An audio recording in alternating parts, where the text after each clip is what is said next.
Yammugugin balarastu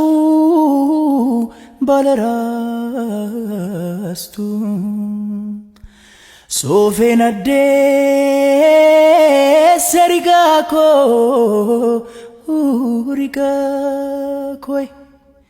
Yammunarratto koyadu yamichuko Malan balle seriako hiriakoi Agugadu lagachisi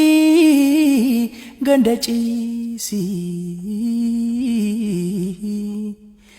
Hidanari wadaroda Kamba godi ganadisi yamichuko Biyam bekne madakoda